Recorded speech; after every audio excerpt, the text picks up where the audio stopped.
कक्षा 6 की ऑनलाइन कक्षा में आपका स्वागत है।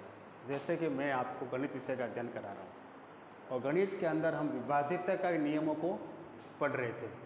तो आज हमने जो नियम लिया है वो है 8 से विभाज्यता।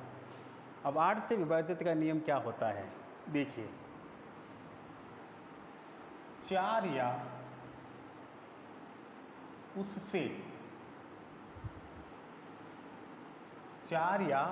उससे अधिक अंकों की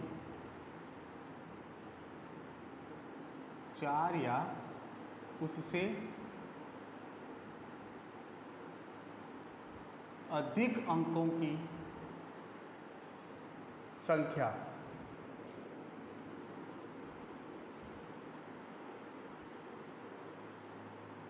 चार या 4 से अधिक अंकों की कोई संख्या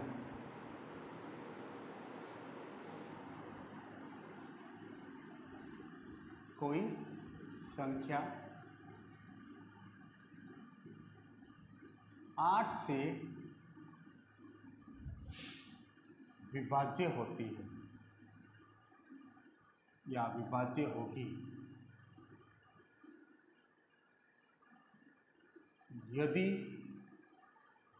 4 या 4 से अधिक अंकों की कोई संख्या 8 से विभाज्य होगी यदि उस संख्या के अंतिम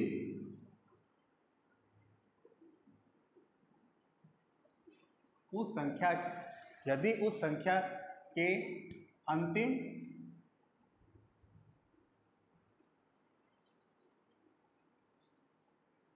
उस संख्या के अंतिम 3 अंकों से बनी संख्या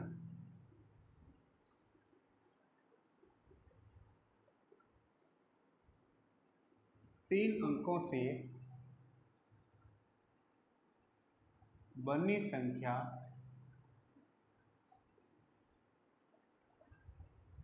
8 से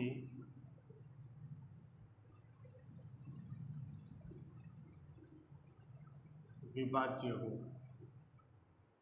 ये देखिए 8 से विभाज्यता का नियम है कि 4 या उससे अधिक अंकों की कोई संख्या 8 से विभाज्य होगी यदि उस संख्या के अंतिम जो 3 अंक जो होते हैं इकाई, दहाई, सैकड़ा, उनसे जो अंक बनता है या फिर संख्या बनती है यदि वो संख्या 8 से विभाज्य हो तो।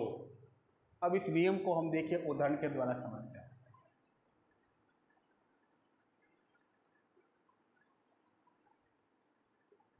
जैसे मान लीजिए हमने संख्या ली 73,512। अब देखिए ये अंक जो है ये 8 से भाज्य है क्या, ये आपको देखना है। तो हम कैसे पता करेंगे? 73,512 और इसने लिखा है कि ये संख्या 8 से विभाज्य होगी यदि उसके अंतिम 3 अंकों की बनी संख्या। तो अंतिम 3 अंक कौन से हैं? देखिए इकाई, दहाई, सैकड़ा। अगर ये पीछे के 3 अंक 8 से भाज्य है तो फिर ये 73,512 भी संख्या पूरी भाज्य होगी, अन्यथा नहीं। तो देखिए हम 3 अंकों से बनी संख्या 512 में 8 का भाग लगाते हैं।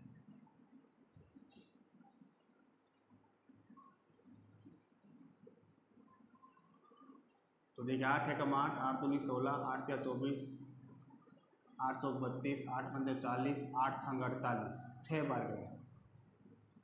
11 में से 8 गए 3, 4 से 4 गया 0, 2 उतार दिया 32 आ गया पूरा पूरा, 8 चौके 32 यानी 64 बार है।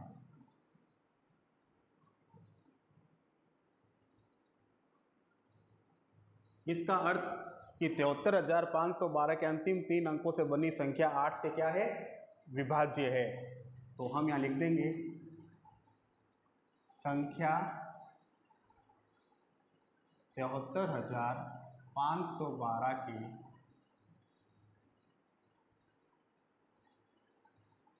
अंतिम 3 अंकों से बनी संख्या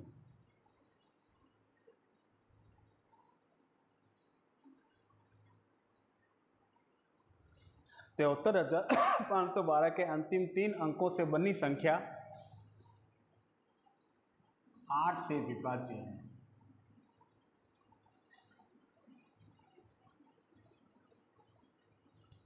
अतः संख्या 73,512 फिर कोमा लगा के 8 से